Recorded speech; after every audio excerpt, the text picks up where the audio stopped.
Hey guys, welcome to Sisters Unfiltered. We are so excited because we started our podcast February and this is our second season. That's crazy. It's so 16 crazy. episodes down. 16 episodes down. We decided to take a little break for the summer on recording and posting, and so we are getting our season started. And we are actually starting our first episode of the season with two very special guests. And we've only had, two other special guests on the show. So This is kind of a big deal. Yeah, we thought it would be great just to start with two guests. And so kind of how all this started was we were sitting around at dinner one night, and my brother-in-law Derek, who is one of our guests today, was just telling stories about a business that he owns with my brother Wade, who is also here with us, and my dad.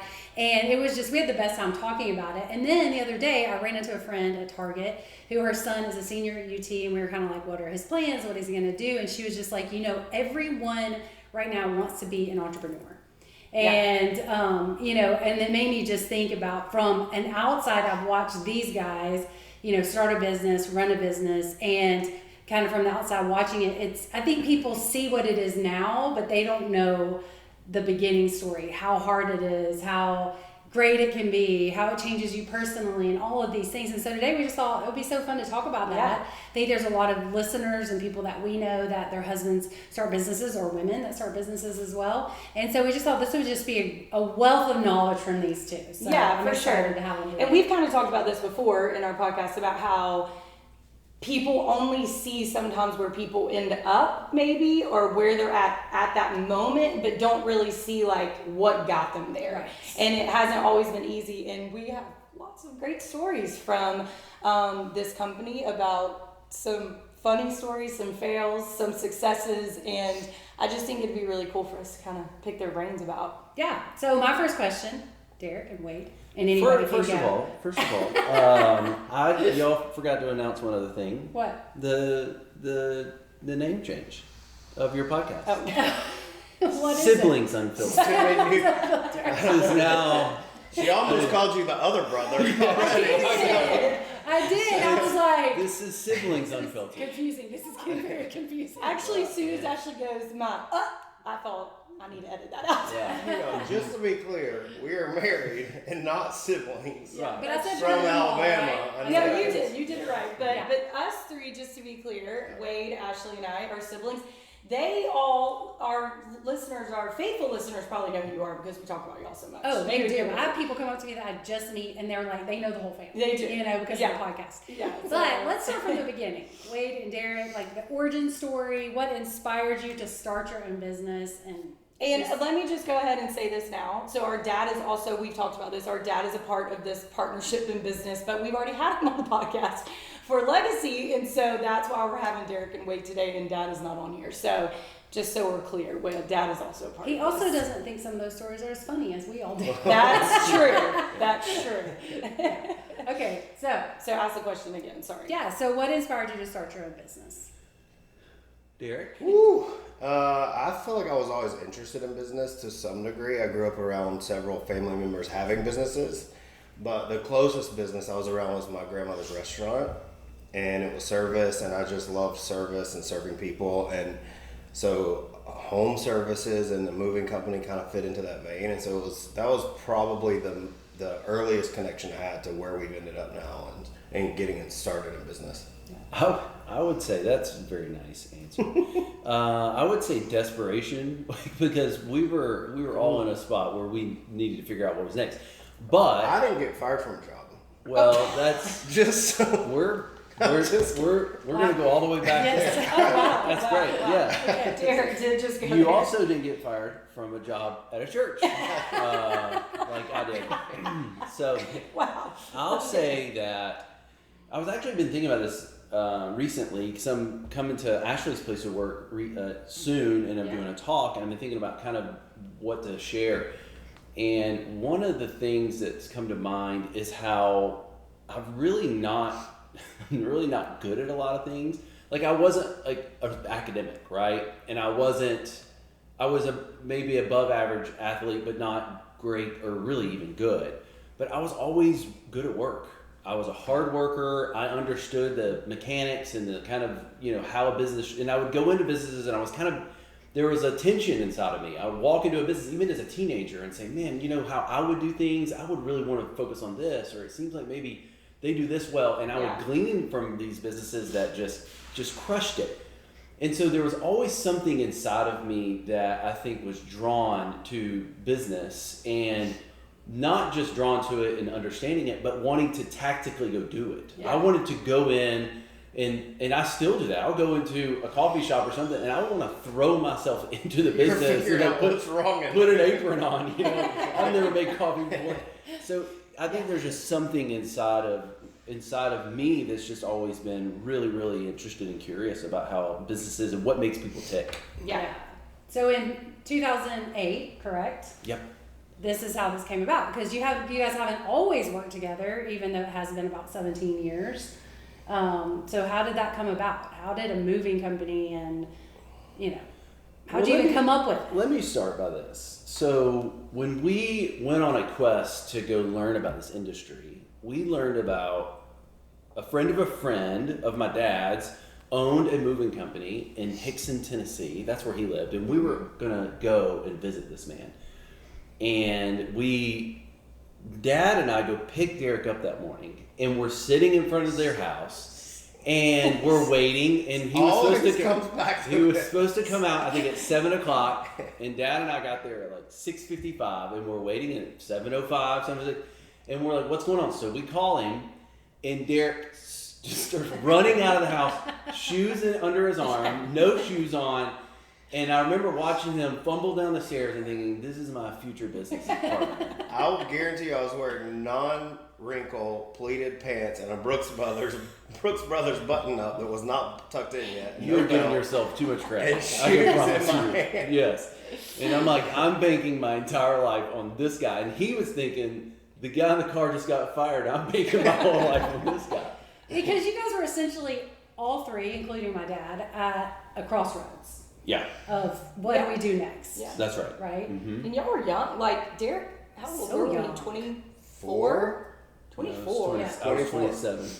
Yeah. So that, really, pretty young. And then they didn't live in Austin. That's another thing. Yeah, we lived in Birmingham, but that leads us to what I think, why did we choose a moving company? So we go visit this person and always say the same thing about him. This guy was mean as a snake and country as cornbread, but he showed us enormous amounts of kindness, and he sat down with us for like 5 hours, and his wife made us the best meal I've ever eaten in my life, and he gave us everything. He showed us the books, how they did it, and he built it with his son and son-in-law. And a lot of the questions that people ask us is, why moving? So what we needed to start moving wasn't a plumber's license or a master electrician, or we didn't have to understand, contracting or how to be a barista. We had to have a strong back and a big truck. And Derek and I, being in our 20s, we felt like we could do this. Yeah, we could go and move, and we totally undervalued and underestimated how hard that was going to be. What I hear you saying is we weren't qualified to do anything else, nothing else. Yeah, but it sounds better the way I say it. Sure. And I think I remember, you guys can correct me, is that Dad had already kind of been looking into moving company, like, oh, that might be a good idea to do a moving company. Well, we looked at dozens of different businesses, and so that one came on the radar. I will say, my father-in-law, once we'd already decided we'd order the trucks, he said to my wife, Kimberly, this is the worst idea I've ever heard. And you guys are crazy if you do this.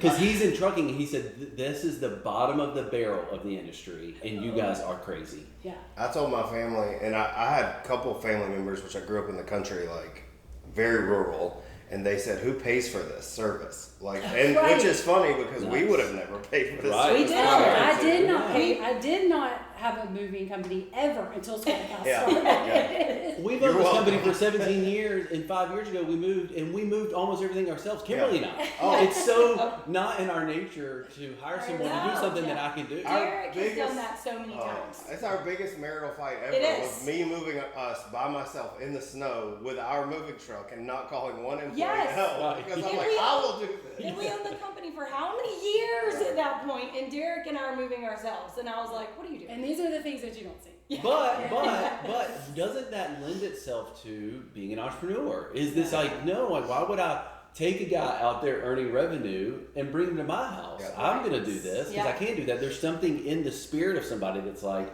that's an entrepreneur. Yeah. We have shifted on that though. Oh, well. 17 years with in. age. Once you cross 40, you're Yeah. It's kind of a downward So it was Austin. Jeremy and I were already out here. My husband and I, we have not been a part of SquareCow, but my husband was in full-time ministry, and they all moved to Austin, Texas, which is where we were starting our church as well. So we get to Austin. You guys get to Austin. And what does your first day look like? terrible. Well, hold on. serious. First of all, y'all came, so they moved us to Austin with their first 2 trucks that they purchased. Okay. So from Alabama, so their first official moves were from Alabama. And here. those moves were terrible. Yeah. It's horrible. They were terrible. My entrance into this family, to go back even further, was when we moved from college to Birmingham. Oh, yeah, And this I is- got made fun of for the next 2 years about how I loaded that U-Haul. Grill. Deserved. There was charcoal from a grill on every item that we owned. And he didn't even strap down. And that thing just It rolled it just everywhere. All the fumbled. whole Not time. only did he didn't strap it down, we had a truck that was 3 times bigger than how much stuff we Right. had. So it Yeah. Because just it was the rolled only around. option. Right. And so it was stuff just Mhm. everywhere. Yeah. So it's a miracle that Look y'all what the Lord are- has done. Yeah. No, but for real, first day, you're like in Austin, you're ready to go, you've got your family moved here. Dad wasn't here yet. Yeah, right? Dad didn't move with us. On your first day. Yeah. What y'all So do? do you remember? We called our number to make sure it was working over and over. Your to make office sure the number? phone would ring. We literally, those first few days, we were trying to get to know people and network. And Jeremy, your husband, sent us our first job, and it was this little bitty apartment. And you would have thought we were moving to Taj Mahal. I mean, we were so, and it was also a disaster. But we spent those first few weeks doing our best to just figure it out. We had no. Did you have an office? We had the smallest kind of dirty kind of office you could have, and we parked the trucks in this dirt lot that was nearby, and it's similar to like, I'm trying to think of a situation where you go in and you're forced to do something, maybe network, and you don't know a single soul in the whole room, and you're supposed to go work the room. And it's just, that's how you felt every day. It's like, I need to be doing something, but I'm scared. I don't know what I'm doing. And that's how we spent the better part of the first year. And driving trucks around town. Just Yeah. empty trucks around town just to For get people to advertising. see them. Yeah, y'all would go park places. Parketing. Marketing. Yeah, we would do We parketing. still park it to this day. Yeah. Are you serious? Yes. Yeah. Yes. And we would Is get that calls. really called? We would get calls from the places, like we would go park in front of a Lowe's, like near the street, and they'd be like, "Hey, your truck's been here for 3 hours." And we're like, "Really? Yeah. You don't say." I'm looking for the right refrigerator. Right, exactly. So we'll be over there soon. Not sure, Yeah. just trying to. I We mean, lived in these apartments, us and you guys lived in the same Yeah. apartment complex, and y'all would bring them Krispy Kreme donuts. I Yeah. remember y'all used to bring donuts to people, like all the Yeah. apartments, to get our name out there, so they would refer us to moves. Which those apartment complexes were very hard to move. The ones we lived in. they were very difficult. Yeah. Yeah. So, first day, you're trying to figure things out. What were some of your challenges that you faced early on? If you can name a few. Well, most notably is the fact that the amount of resources you have is finite, okay? And so we had very little money to do any marketing with, and then we moved to a new city that we had not spent any time in. And so you can't even exercise your own network. You can't use Right. your You contact don't have list. You relationships, have yeah. no relationship. You have no relational currency That's in true. this city. That's true. And so, and you have a finite amount of resources. If somebody called with a 5-truck move, well, we only have 2 trucks. We only have 2 guys. So you're trying to build something with just no resources, and just the how Herculean that is at first. It is easier to run the business now. We talk about this. It's easier to run a branch with 20 trucks than it is to run one with 2. Just because you have so much more resources. Yeah. And the chaotic nature of a 20-truck branch is beyond what is most people can conceive. But it's still easier than a 2-truck branch. For sure. I would add to that just life, because there was a move in particular. I remember the client's name because it was horrible. It was the worst name of my life, Marissa Alexander. Shout out to Marissa Alexander if you're listening to Sisters Unfiltered. Her husband's a dentist. And I was so sick. I was throwing up the whole day in the client's restroom. But there was no one else to do the job. There's not an option. So let's break that down. You can't go to the client and say, we'll come back tomorrow. They closed on their house. They have to be out. They have to move that day. Yeah. Secondly, you can't, we don't know anybody. So you can't call and say, hey, somebody, I need you to come help me. There's nobody here to do that. Yeah. So we would be two-manning a piece of furniture. Derek would put it down gently. He would bolt to the bathroom. And I would just hold my side until he hobbled back in. And he did that all day long. And then you and I got the stomach bug that same weekend. Yeah. The only other human that we knew in the city that would have been capable of helping had helped us before and broke his ankle pretty much. Pastor Jeremy. Yes. Right. Do you remember what the husband of Marissa said at the end of that job? I don't know why I'll never forget this. He said, "Y'all didn't charge me enough." And I'm like, oh, yes. that's the worst. Right. Like, we just killed ourselves, and you're telling me you should have charged us a few hundred more. But this also lends to the whole beginnings, right? So we would go in and do estimates, but we had no basis for estimates. So I would walk into every room and be like, hour. You know? it'd be floor to ceiling. Floor to ceiling. So if there were 8 rooms, 8 hours. Yeah. And so and so we had no sense of what we were doing, and so the job would take 16 hours, but you had only quoted them 8, and you were only going to charge what you quoted. Go move furniture for 8 hours for free, and you learn very quickly how to estimate because you're forced into it, and you have no resources and no experience, and it was challenging. Yeah, and then I know you guys tell a story about a mover that you guys hired that had been in the moving industry for a while. Yeah. And Tried to hire. okay, and he helped y'all a little bit.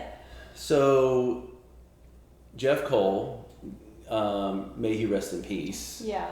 Came to us. We had been maybe 6-8 months working, maybe a year, and he saw an ad or something, shows up, says, I need a job. And we say, do you have experience? He said, yeah, I've been moving furniture for 20 years, but I was moving furniture in Missouri. So I just moved here. I moved in with my parents, and he had just gone through a divorce. And I think at the time he was like close to 50. Oh, yeah. And he actually didn't see an ad. He got referred to us by somebody in my networking group. Okay. And so he shows up, and we hire him, of course. He's the only guy we've ever hired that had any experience. And we said, for sure. He goes, I can start tomorrow. We said, for sure. So he gets to the shop the next day. We get in the trucks, we go to the job, and we do the walk through the house. We kind of game plan, and he's like, yes. And he has this old Tom Selleck mustache. Like, he's old school. And then we get back to the truck to like, all right, what are we going to do? He goes, okay, guys, where's the dolly? And we're like, no. Where's the what? And he goes, the box dolly. We're like, tell us more. Okay, so up to this point, 8 months in, we had moved everything with our hands. No, I didn't know this. Yes, I love this story. We did not own a box dolly. Jeff Cole How did I miss taught that? us. We almost killed Jeff Cole because he did not have a dollar. And and we went and got. He's a tiny guy. We went and got him right? one like the next day. And then our eyes were opened, to what something on wheels could do, as if that is Jeff would new move information. 3 times a weight, and I would move in one trip. Right. Just No take question in about what it. it would take us 3 trips. But he literally like pretty well passed out his first day. He did. He was not in great shape, not for working without a dollar. Texas heat. Yeah, in Yeah, Texas that's Heat. true. That's Yeah. true. Again, from Until- that. Yeah. It's crazy. And he caused our first 1-star Yelp review. Our first review ever was 1 star because he passed out. We didn't have anybody to backfill him. And, the client got upset, leaves us a bad review. And then this is how we learned about online consumer reviews. Yep. Are there clients that stand out to you from those early years that were either super kind or super awful? Mostly awful. The awful ones, the kind ones. Yeah, I will say we moved the very first like legitimate house that we moved We moved her again a year or two ago, and she was in a totally different city. But she told the person doing the estimate, I think I was their very first move. Can you ask them? Yeah. And we thought she hated us because it was our first job ever, and it took us till like midnight. And that's the one that y'all. And she that's was, the one y'all carried the trampoline. Yeah, we rolled we rolled the trampoline. Down the street. She moved like a couple streets over. We rolled this trampoline down. Yo, if I looked out my window and I saw somebody doing that, I would fire them right that moment. I would just say, leave it in the street. You guys go. We'll figure it out. She's like, these guys don't know what they're doing. She was so complimentary though to the guy in Dallas lovely. about how great we were, and I'm thinking, what? She's Derek probably- has never forgotten her name or anything. Nope. He will always remember her. But here's the reality. 98% of the people that we have moved or served over the last 17 years are amazing. Salt of the earth. Refer to us when they shouldn't have. I mean, I think when I called her and talked to her, or I can't remember how it went, I was like, I can't believe that you are referring us or you're using us again. Do you not remember how big of a mistake or how big of a disaster it was? I've said that to many clients. Yeah. And typically they say, like, I don't remember really, but I remember really liking you guys. Yeah. Because our goal was always to really serve at a high level. And when things went wrong, we just fell over ourselves trying to fix it. And it goes back to that old saying we've all heard, people don't remember what you do, they remember how you made them feel. Yeah.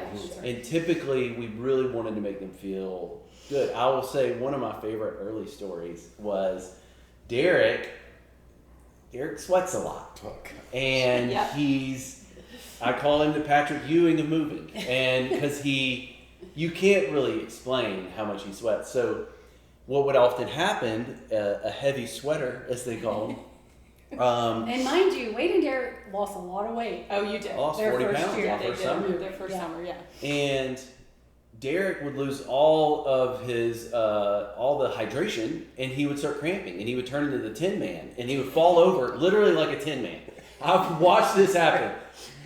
Like if you take a mannequin at a department store, push it over, that's what it was like. He would fall over, and it would make that noise like kaplunk. Yeah. Okay, so he starts cramping at this one job in this neighborhood nearby, and this lady is she's like a holistic person. Yep. And so she's like, Derek's sitting down, and we're apologizing. We're so sorry. We won't charge you for this time. And I'm still just going. You're the only other one on the move.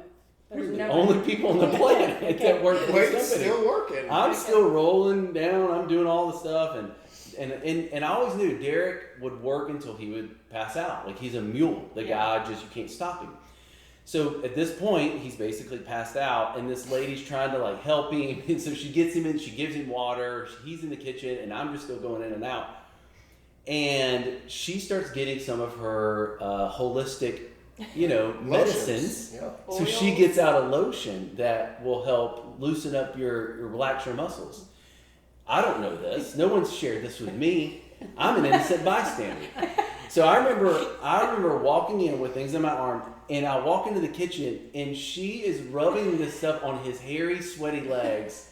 And he looks at me like he's like, get me out of here. And I felt like I walked in on somebody like in the bathroom. I was like, oh, excuse me. I'm so sorry. I apologize for walking in her kitchen. And she is in there, and she's like, we're going to get this taken care of. And I was passing out. That is. I remember this. I was sitting on her kitchen counter, like just like this, and she was massaging my thighs. And I'm too nice to even like say anything, so I'm just watching Wade go by, and I'm like, I don't know. Hey, you know what? He got back to work. Yeah. So, she tried to sell me Advocare at the end. Yeah, at the end of that that's move. Smart lady. Yeah. That's hilarious. Okay, so what, kind of going back, well, I'm sure we'll share some more stories, but what strategies helped you guys grow your business? You mentioned a couple of them just by the marketing and that kind of thing, but as you've gotten going, you talk about a business networking thing, but what were some strategies to grow it? Because I think people could stop right here, hear these stories, and be like, how are these guys still going 17 years later? Yeah. You guys had to have had some strategies. There's also some culture things I would love for you guys to talk about. You mentioned it a little bit about how you make people feel, your clients, those sort of things. Yeah. And with that, I'm going to add, like, there was a time period where I feel like it was like rough. There was like a turning point. A tiny period? No, I said a time period. Oh, I thought you said a tiny No, period too. no. There was a turning. I said a time period, but there was a turning point at some point. So that's kind of goes along. It was with 5 years of hell. Yeah. It was. I mean, 2008 to 2013, and maybe 2012 we started loosening up because I think we bought a couple of trucks that year, and we started to kind of feel the momentum of the business starting to grow. But it was 4 to 5 years of lean Christmases. Yeah. When I say that, like the kids didn't get much. Yeah. We did not go on vacation. We didn't go out to eat. We just didn't have the option. Kimberly didn't get her nails done. You know, all the things that we enjoy rented our now. houses. We all rented our houses. There was Kimberly and I call them the dark years. And so we spent the first 4 or 5 years absolutely breaking our necks to try to make this work. And you ask, what are some of the things you did? So one of the things we did is we didn't take money out of the business. Yeah. For 5 years, we did not, other than our very meager salaries. I think the first year we made $11,000 each. That was what we made. Yeah. And I had 2 kids. You guys had 2 kids. Yeah, we kept having kids, but we had them on Medicaid. Right. Yeah. Yeah. And so, do you understand the discipline you have to? So our goal wasn't to take more money out of the business. It was take enough money out, which was probably $40,000 or $50,000 a year for those first 4 or 5 years. We could have taken more, but we couldn't have bought that next truck. Mm-hmm. We couldn't have hired that next driver. We couldn't have tried that marketing thing that we did.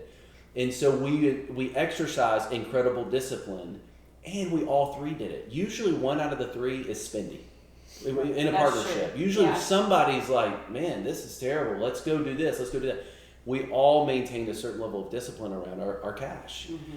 And looking back, I think this was harder than I'm giving it credit for even now, is us just looking to our left and looking to our right and seeing other people flourish and other people drive new cars and other people move into their dream home. And you're still in that rental house, and the most expensive meal you had that month was at Chick-fil-A on family night because the kids ate free. Which we did do. Every Tuesday. So I would say that was a big thing. Do you think that you think that way? I thought about this too, because sometimes I look back at things I did when I was younger, and maybe it's that you're naive. And so you just put your head down and you do it. Like, if you think now, at your age, could I do that again? Or do you ever look back and think, like, how did we do that? I don't know if I could, to be honest with you. It was having done it and knowing what it is. I don't know if I can make myself sign up for that. Right. I know that I couldn't. Yeah. I've thought about this too. I'm like, it was kind of fun to start a business, and I'm like, that was hard. Yeah. And it's really hard to go back to that or even consider it. Right. It's, the good thing is we had not, Dad had success, but you and I had not had success. So we had not had it and then gone back to that situation. Yeah, which I do think is a much harder scenario. Yeah, for sure. But I think another thing that we did was we did a lot of guerrilla marketing. We could not afford a billboard. We couldn't afford, much of anything. And so we went to every networking event. We tell this story about a guy that we were moving. He was having this kind of event where different businesses came and set up booths. Mm-hmm. And we had no information on it. And he says, hey, we were moving him. He said, hey, it's tomorrow night. Do y'all want? I'll give you a free booth. And we were like a job fair or? I'm about to tell you. Yeah, it was. Hang time. Obviously, I haven't heard this one. It was. He just said it's an event, and we've sold slots to businesses so they can come set up and advertise for their business. That's all I heard, and I said we'll be there again. If somebody told me tomorrow night from this moment and where we are that I got to go do something for my work tomorrow night, I'd be like, you done gone crazy. But we were like, we moved probably 12 hours that day, and I said, where are we going? We're going. We'll be there tonight. And so we show up. We didn't have like a pipe and drape system. So we set up dish packed boxes, and we hung a banner on the boxes that we put together. That's great. Yeah. We had a table. We had a few things to hand out that Stephen Burton had designed. Yeah. And then we were like, so what's the event? It was a lingerie. A runway lingerie event. I'll tell you this, Dad was there about 0.9 seconds. One moment he's there, and I look like he's gone. Okay, I mean, We didn't even know. We have the funniest picture from our booth of it, and your dad is literally sitting there, just the funniest look on his face. But knowing what's going on behind the picture makes it hilarious. I've never heard I that. think But I remember this. The now. point is that we were doing things way outside our comfort zone out of absolute desperation because we did not have a plan B. Yeah. There wasn't like we'll fall back on this. Oh, right. No, like this is the plan. And what the guy said, the guy that we learned from in Tennessee, he said, we're going to do this, we're going to die trying. Yeah. If we fail, it's because somebody ran us over in the middle of the night moving people. Yeah. And we had that mentality really every day of like, this is the only option. We have to put food on the table. And when you get to that level, you do go to every networking event. You do try everything that's free. And we would you can go to a donut shop, by the way, at 11 o'clock in the morning and clean out everything they have for about $30. Yeah. You know that because you walk in and you're trying to figure out how many donuts. They're like, I'll sell everything for $30. So like, Right. box it up. Yeah. And then you start giving it out to people. You find these little ways to try to get in front of people. And here's the other thing. People understand when someone desperately wants something and they want to help them. Yeah. Yeah. And so when we would get in front of them, we say, hey, this is what we're all about. We're passionate about it. And when people express themselves in that way, they don't just say, yeah, but they start thinking there's a trigger for them. I'm going to find something to help these guys out. Yeah. I'm going to find somebody that needs to move. Yeah. I know somebody down the street or the cubicle next to me or a lady I go to church with. There's somebody that something gets triggered inside of you and you say, I'm going to help these guys out. Yeah. Well, and people see you sweating, cramping, getting massaged by your customer, and they feel bad for you. Yeah, they do. They're like, Yeah. I'll do whatever to help Yeah. these guys. Yeah, there's still good people out Yeah. there. So what do you think made the turning point? You said 5 years was really tough. Do you think it was just doing the work for 5 years and then it just started to turn in the direction that you guys wanted? Before we say that, I do want to say this. So I was a wife during this time, and I know it was like super hard. And I remember, I think it was like way harder for y'all than it was for us, because I don't like look back at that time and feel like it was like. Then it was. I just think either mom and dad raised us, not to like poor mouth or to just not have poverty mentality, right? So like I remember. I knew that we didn't make a lot of money, and I knew we rented our houses, and I knew all those things, but like I don't remember being like, I don't know, like it's Like maybe God just depressed gives you that or- grace that just Yeah. covers your eyes. It's like, hey, like everything's fine, I mean, I knew it was hard. I think it was way harder for y'all because y'all were doing the work on that, and Kimberly and I were staying over the kids. Now I remember about losing my mind how many times Derek would come home at like midnight, and I wouldn't, y'all would go days without seeing your kids. But I would actually turn that on its end as well, though, because I don't look back honestly and think that having 3 kids in 3 years was honestly ever all that hard. But Kimberly would probably be like, "You lost your mind." No, I was no, at yeah, home for sure. because she was in it. Yeah, that's what I think. And yeah. you guys had 5 kids in 7 years or whatever. And so I think whatever your perspective is, the first 5 years. Our home, even though we didn't have a lot and our kids were young, it was a sanctuary compared to our worst. For sure. Yeah, that's what I'm saying. I'm saying it was hard for y'all, but y'all did a good job of not making it feel hard at home. That's what Yeah. I'm saying. I'm trying to like translate that to people who are listening. That Yeah. like if they're starting a company, there are ways to work and grind, and it might be really hard, but y'all did a really good job of not necessarily like bringing that it home. Yeah. So I'm able to look back, and our kids could look back, they're not gonna remember that, but and be like, yes, it was hard, and I definitely don't want to go back to that, but our house was still a peaceful place. Does that make sense? It's hard because I've heard the stories, but maybe they don't remember or they didn't experience it. Yeah. And that was because we protected it. And I think we did that working with family too. Yes. We would Yes. work, and then we would have Christmas together, and we'd Yes. have Thanksgiving together, and we were always pretty careful not to bring work. Yeah, no, You you know, guys y'all did a great did. job. I mean, I remember multiple times. The only way I would know that you came from a move or from work was because you'd be wearing your SquareCow uniform to the birthday party or to whatever. But y'all weren't talking about it. You weren't really even talking about the day of the Yeah. business. We were just in family time at that. Yeah. You And know? y'all, and they decided, from the beginning that I mean, there was a couple times that we came in and helped. The wives would come in and help. But one, we couldn't. I mean, we had little, if Kimberly came and helped, I was keeping y'all's kids, Right. or Ashley or whatever. So it wasn't really an option. But y'all kind of decided, because it was a family business, to kind of keep the wives out of it. And not in a disrespectful way, but more like we all agreed. Self-preservation. Yes, it was a better option to kind of not keep the wives involved in all that. And I appreciated that. So I'm just saying, for someone who maybe is in this position now, those are some things that also helped a lot with family life, intertwining with, you know, a company together. So to answer the question about how did we make it, right? How did, you know, I think there's a few factors. Obviously, God's favor, and just he anointed this business, and it should not have made it. We started in 2008. It should not have worked. With not a 1,000 different ways, it shouldn't have worked. But I do think there are some timing pieces where Derek and I, because we started in 2008 and we worked so hard in those first couple of years, we learned how to do things really efficiently because we had to.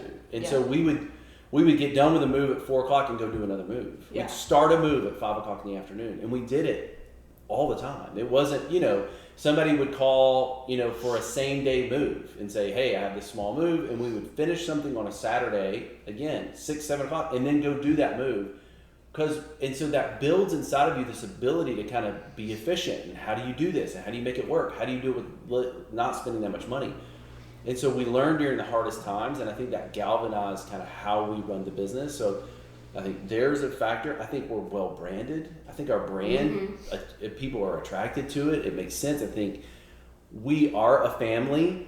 We do best when we serve families, and so our target audience fits us really well. And so there's all these little things that just work. Also, we're in Central Texas, and there may not be a time since, you know, in the last 1,000 years of a better place to be economically than Central Texas over the last 15 years. Right. People moving. We happen to be in an incredible geographic place to start a small business. yeah.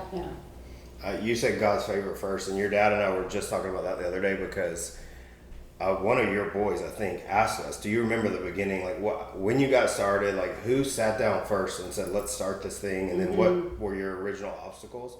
And we both looked at each other and we were like, there was no friction for it was hard, but that whole first year, like decisions just came from my memory, easy. And it was just things just progressed. Which isn't normal when you have 3 people having to make Yes, we were never wrestling with like, ooh, are we supposed to do this? Do we do this? We were just like going. Yeah. And it was pretty frictionless in decision making and what we were gonna do and alignment with us and all that. And it just feels like, looking back on it, to me, so led by the Lord and all of that in His favor. Yeah.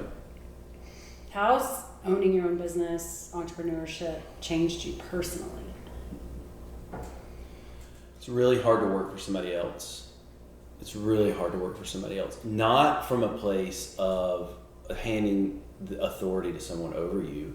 It's just when you've been in that position, going back in because I have since done that, and putting kind of, you know, your vision aside and attaching your vision to somebody else, it's tough. I mean, it's a tough thing. That has changed me.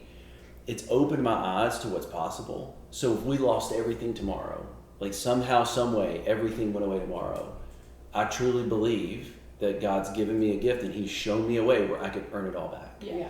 And so it's changed me in my confidence and what I believe is possible and what I can teach other people to do. And so I think some of those ways, I mean, and just one of the things I always say is, people always say, being an entrepreneur or working for yourself, nobody's above you. Here's the thing, nobody's above you, and there's no job beneath you.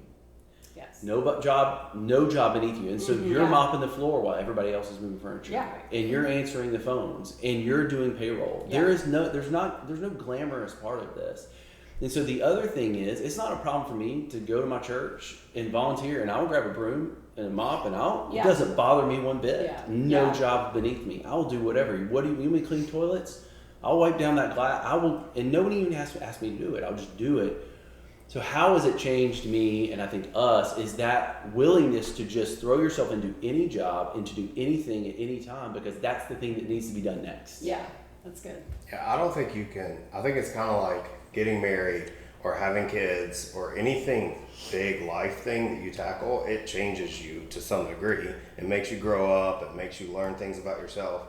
And so to all that, I would add it makes you better. Like you learn how to be a better leader, how to manage people, how to work with people. Mm-hmm. You talk about not having a boss, but my perspective has always been we have 1,000 bosses. Like, that's right. The customer is the boss. Every single time, every day, they all have a different expectation, different needs. And so you're learning so much and trying to add value to people, customers, employees, all that. And you have to grow yourself as your business grows, or you become the ceiling for your business. And so I think there's just a ton of personal growth inside of building a business. That's good. Yeah. I think so. It's so cool, like you guys say those things, because also there's 8 boys in our family, like all of our kids, 8 boys, and then the girls. But I think the boys have seen that in y'all and Dad, even Jeremy, like do businesses, lead, all these things where I believe that they also have the belief that you do, that like no matter what, I can go do something because I've seen my uncle and my grandpa and my dad do that I can go do that. You know, because I don't think that's always the case for everyone. Yeah. You know, I think that's been really, really cool. Y'all hit on this a little bit, but how do you balance work and personal life, especially during an intense growing season? Because you feel the weight if you own your business, of that business. You also have a family. Yeah. I have a little bit of a pet peeve with like the idea of work-life balance and the chasing that that you can hear in culture. I actually heard someone say it recently that they have this theory on what work-life balance and how it became such a big deal that there was people running 200 miles an hour, like working 200 hours a week, and they have these crashes, and then they write a book about how you should be reasonable in how you work, and then they come back and they work for 90 hours a week, and they're like fine, like they can maintain that pace. And then a lot of people read that book that work 40 hours a week and they want to scale back to 20 because they read this guy's story. Mm-hmm. And for me, there's like this seasons thing. Like I cannot express to you how many hours we worked year 1 to year 5. There was no end to working. That's right. Even being at birthday parties, and you're talking about us not talking about it, I was thinking about it. I'm sure. 100% of the yes. time, I'm thinking about it. We are doing schedules for tomorrow in the bed at night at midnight, like trying to think through how to manage the next day. And I mean, there's a lot of stress that comes along with that, but I never felt like we shouldn't be doing this. We're not prioritizing family. Like I just felt like that was the season for us to do that. Yeah. Yes. And it afforded us the opportunity to do what we do now, which is a little bit less of that. Yeah. So. I could not agree more. And so the pet peeve I have that's adjacent to that is this whole self-help rest thing that we moved into as a culture, where you have to take care of yourself, and you shouldn't ever be anxious, and you should only work 40 hours, and every time your wife who's nursing gets up, you should get up too. I totally disagree with it. I think it is snowflake, and I think everybody has their lane, and you need to stay in your lane. And sometimes during a season, you are working 100 hours a week because what do you live like no one else so you can live like no one else? Right. Yeah. And so we worked those first 5 years, and so now for the last 10 years, I haven't missed a ball game, haven't missed a birthday. Not that we missed a lot of that stuff before. We'd show up in those first 5 years looking like we gave up on life. You know what I mean? Like trying to book a move in the background. Oh no! For sure. Literally, Oh, no. our phone rang all the way up until when you went to bed and after. Yeah. If you had to pay for minutes on your cell phone after we started this business, we wouldn't have been in business. Right. I mean, and so that I don't regret it for a second. And I think our culture has gone too far the other way, and we've got to pull it back. And I think the boomers went too far the other way. Yeah. They worked too many hours and too many jobs, and so everything's about balance. And we've become imbalanced. And I think pulling it back the other way is, for a season you're gonna kill yourself, and it's gonna be really hard, and it will be galvanizing, and you will have grit. And I talked to Blake a lot about this, Ashley's son. And because he asks a lot of questions, he inquires a lot. And I'm like, you do it so you don't have to do it. Yeah. And everything's front loaded. You want great kids, front loaded, the Right. discipline. Yes. We've You- talked about this We on the have. podcast. Yeah, several- and yes, so yeah. a business front loaded. You Yeah. work your tail off so you don't have to work. Yeah, but that's not. But the culture right now is they want the Instant. back end on the front end and then the middle and on the back Well, end. and And you can't do that. Yeah. You Like can- it's It's not just, realistic. it's not realistic. You can spend 5 minutes on Instagram and hear 17 ways that you can make $1 million, Right. and it's not that hard. Yeah. Right. And I I will- just don't think that's real. Yeah. No, I will it's not. never forget when y'all said that. How many times you're on the phone? I remember we signed up Parker, I think, for T-ball, for like YMCA T-ball or something. It was like down at Oak Hill, and you couldn't come, or you were working something. Y'all, I remember Parker wouldn't run the bases. And why? This is stuff you learn. Never sign a 4-year-old up for any organized sport. I had to learn that, Yeah. in my opinion. It's a waste of your time. But you know, you're so excited because Parker's our oldest. Y'all, he would not run the bases. I was holding Micah's hand, front packing Anne Marie. Derek was not there, and I was running the bases with Parker because Derek was working. Yeah. And I was like, I'm going to lose my freaking mind right There's now. a sermon in that. Yeah, we, Yeah. we drove our moving truck to a lot of games. I remember me and you together going to one of your son's games in downtown Austin, Terrytown. pulling in a moving truck and trying to find somewhere to park. Like, Why was Tyler signed up for I baseball don't at know. Terrytown? We did some We crazy things. don't I wasn't from here. I didn't know. I didn't know where it was. I didn't know. So When I look back at pictures during that era, if I don't have a SquareCow shirt on, No, y'all it's do. I'm like, I must have been sick. Yeah. You know, I mean, like, what was going on? Is this in a different state? Yeah. You know, like, because I just wore the same thing every single in the day. khaki shirt to the square house. Yeah. Yeah, every all the day, for videos years. for Everything. for sure. And that's okay though. That's the problem is that no one thinks that's okay. They want to be with the wives when they have the baby. First of all, and also let's talk about that. Yeah. Was it Abby Kate? When Derek and I were on a move, and Lindsay's calling Derek saying, I'm on my way to the hospital because I'm in labor.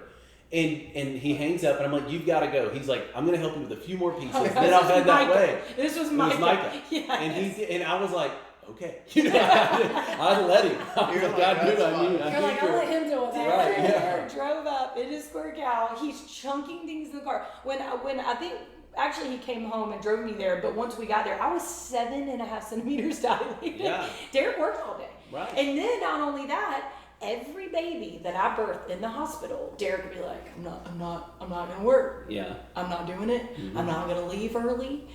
Every baby. So literally, like 30, it would be like a few hours. you were too. just sitting there. He'd be like, True. he'd be like, so, would you be okay if tomorrow I like work half a day? Y'all, I am in the hospital with a newborn baby. And Derek, by the time Abby Kate came, I was like, you're gonna work. It doesn't. Yeah. There's nothing we This can do is about this this. is reality. Yeah. You know, and I mean, I'm not mad about it. Would I've chosen that? No, but it is what it is. You It's know, just part of it. it's just part of it. You know. Yeah. I forgot about this, but one time I was playing drums for Jeremy's church. I put the drums in the moving truck. We were finishing a job in Westlake somewhere. We got our truck unloaded, and I helped them as long as I possibly could and drove straight to the church in the moving truck with my drums in the back and went in my stuff and just set up and played. And these guys, by the way, they started this moving company when we started our church. So not only would they move for their company, it was just them two. They would come to church and do setup and tear Yeah. At like 6 in the morning. Yeah. all Sundays. the time. Every Sunday. And so I think like you can do so much more than you think you can do, Yeah. and you'll make it. And I guess like one of my questions is if there's someone listening that wants to start their own business, what advice would you give them? What's some of your best advice? And we've hit on a lot of it. They picked up probably so much from this conversation. But what advice would you give someone wanting to start their own business? So the first thing I would say is don't follow your passion. I know it's not popular. It's not popular. It's not flashy. I think this is the kiss of death. You know, if you're passionate about coffee, you're going to be poor. You have any cups of coffee, you're not the next Starbucks. Yeah. So here's the thing: chase big margins. Yeah. If you chase margins, you're going to be passionate about it because you're about to make a lot of money. And so when you're looking look for things that have really big margins that nobody else wants to do. Guess what have really great margins but nobody else wants to do? Moving. So you are deliberately and intentionally going to find something that people hate doing, and you're raising your hand saying, I got this. Yeah. So there's some intentionality in that, saying I'm not going to go chase my passions, and I'm not going to go chase something easy. I'm going to go chase this thing that's really hard, but the margins will support my life. And so that's one thing. The second thing, I think the biggest deterrent from anybody starting a business is a paycheck. Yes. They're addicted to a paycheck. Mm-hmm. They're addicted to somebody else handling their insurance. They don't understand quarterly payroll taxes. Yeah. Guess what? We didn't either. We figured it out. There's a fear about leaving the security blanket of a paycheck. There's a fear about, I don't know how to even get my own insurance. I don't even know how to pay taxes. You can figure all that out in a few hours. Mm-hmm. It's not that hard. And even more so now than when y'all did it. Oh my Because you gosh. could just ask ChatGPT. That's exactly right. Exactly. I was gonna say that's the least of your real problems once you get going. But But it it stops it's people a from deterrent. starting. It does. 100%. And so you can go get an LLC from LegalZoom in an hour. You can have one in 1 hour. Yeah. And I remember playing basketball with a guy. I played pickup basketball for about 10 years, and this same guy, got to know him really well. And he spent 3 years talking about leaving his job, and he's I'm going to go do this business. And he just talked about it, and it never happened because it was, well, I got to get my website, Yeah. and then I was like, I got to get business cards, and it was all these things, and I'm like, no, go do it, go start the business, and all that stuff will fall in line. Uh-huh. And so I think a lot of people are addicted to the paycheck and the security of all that, and it's the thing that's keeping them from what could be. Yeah. Yeah. I agree with that. Well, that's like how we did it, and was literally 2 of my answers. I've told many friends, find something nobody wants to do that's the grossest, hardest thing you can find, and if you can do it like with a kind heart and treat people well, you will have business. That's right. If you can serve people well in that kind of industry, you will have business. And number 2, I had a friend that asked me the same thing. He's like, I have this business idea. He's probably mid-30s at this point, and so he's got a career, and he's going to start it. He's going to work it from 5 to 7 every night, and he's going to grow this thing. And I've literally said, you can't halfway do it. Like, I know people do that. People do side hustles, and they grow it and whatever. Like, I've heard that. That's fine. I don't know how that's possible. A side hustle becomes a side hassle. Every Yeah. time. I know very few people that actually turn it into a thriving business and grows the business. You just don't have time for it. You don't do the things you have to do until you have to do them. That's right. true. The That's what I was The thinking. desperation Yeah. piece is so important, and you will not have that. You will get to 5:15 p.m. and be like, I don't have to do it today because I can do it tomorrow, and Yeah. I'm I getting my agree with check that. Tuesday anyway. Like, nothing's urgent. Yeah. You literally cannot start from scratch a business without that mentality. I'll tell you another thing that we got really good at is saying, we don't know. And so what it leads you to is a network of people that are willing to help you. So reached out to my college roommates, Cliff and Steven, who to this day help me all the time with my businesses, all the time. And they're always happy to. Yeah. And I help them as well. And then there was a guy that we moved that ran hotels. And, you know, I called him to say, how did his experience go with us? And he was like, it was really good, a couple of things. I said, can I have coffee with you? And we went, and he is the one that gave us the whole idea around our SquareCow survey. And he was like, you have to find a way to find out people's reactions to your service. And at that moment, we created this survey. It was because I was willing to say, what do you got?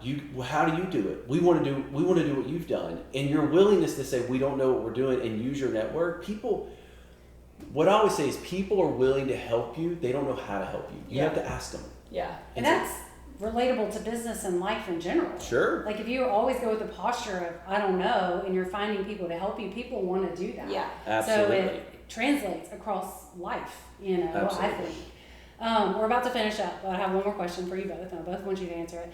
But when it comes to owning your own business, in just the last 17 years, what are you most proud of?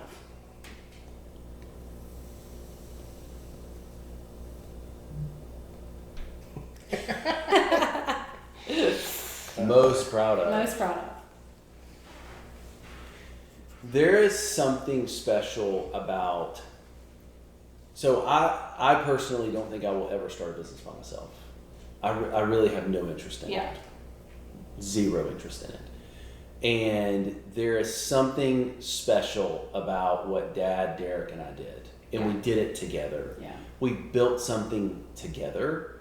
And I honestly, like, I do have some PTSD from those early days. I use that playfully.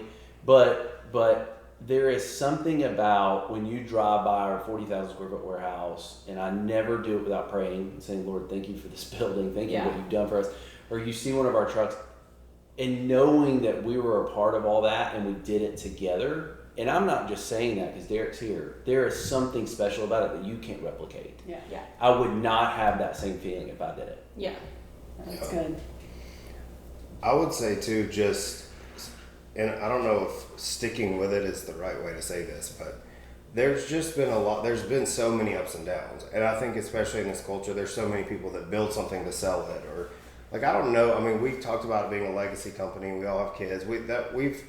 That's kind of been in the background, but I mean, when things are hard and the ups and the downs and even the highs, like, I just think there's opportunities to make different decisions. And 17 years to have the same business that still runs today and still thriving, to me is a long time. Yeah, and I don't think that's that common. No. And so just maintaining what it is today for this long is probably what I would say. Yeah, I definitely think consistency is underrated in just our culture. And so just to have something that you've been consistently working hard, giving to the Lord, being humble, seeing what happens. And I know it hasn't been easy, and there have been some hard times overcoming those things. Like, there's just something that I don't think that's super common, you know, anymore. Yeah. People give up really quickly. So one thing that I just feel like I know you guys have talked about the things that you guys have probably been the most proud of in the business, but you know, I just think all these years, you know, from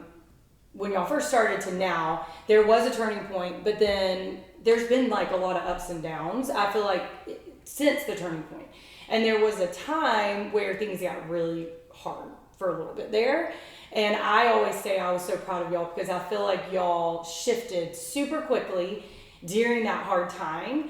And, you know, kind of got back to the basics. And I think that's really hard to do. How many years into the business was that? 10, 10 years into the business to kind of reevaluate, strip back down to the basics. And y'all really took kind of a big slice of humble pie, essentially, and really humbled yourselves. And I always say that not just anybody can do that. And I've just always been really proud of you guys for doing that, and Dad. And then kind of building it back up from where it was. And obviously the Lord is the person who's given a lot of favor and strength to do that. But I always thought that was pretty amazing. So I will end with this, just so you guys know a little bit about SquareCow. So you guys started with how many trucks? 2. Right? How many trucks do you have now? 60. 60 trucks. So 2 to 60, just to give some context on, you know, what's going on. And then the other thing is if you're interested in a move in Austin, Texas, or Houston, Dallas. We're not paying you for this ad. Yeah, I'm not getting paid. Yeah. I'm not getting paid. So if you're interested in move, 512-401-6683, SquareCow Moovers. And then the other cool thing is that they have taken a turn in the sense of now SquareCow is selling franchises. So if you're in another state or you know anyone who is interested in purchasing a franchise, you guys are doing that, and it's kind of picking up and it's going good now. So it's pretty exciting, and I just think the Lord has done some pretty amazing things through SquareCow. Also, one thing that I love about SquareCow, and I know that it's, you know, my husband and my dad and brother, but their passion is to give, and I really feel like SquareCow has been. The Lord has blessed SquareCow to be able to bless other people, and that has been huge. So the experience has been kind of crazy, but God gets all the glory and hard work and all of that. You guys have been amazing. So I think also just the fact that we can get together as siblings and be unfiltered. yes, Siblings Unfiltered. I know. And for one episode, we can be called the Siblings Unfiltered. One. Maybe Can you maybe please two. add No. at least wait to the graphic? For I'm this just in one. background. Oh, like a little popped up head in the background. So, But thank you all for coming on the podcast Yeah. and taking some time just to chat today. I think it's going to help a lot of people. So Yeah. I'm excited for it to go out. our passion is just to encourage people in their state of life, but also be real about it and unfiltered, because the bottom line is nothing's easy. I really don't believe that. So, all right, guys. Well, thanks for joining us, and we will be back next week. Yep. Bye.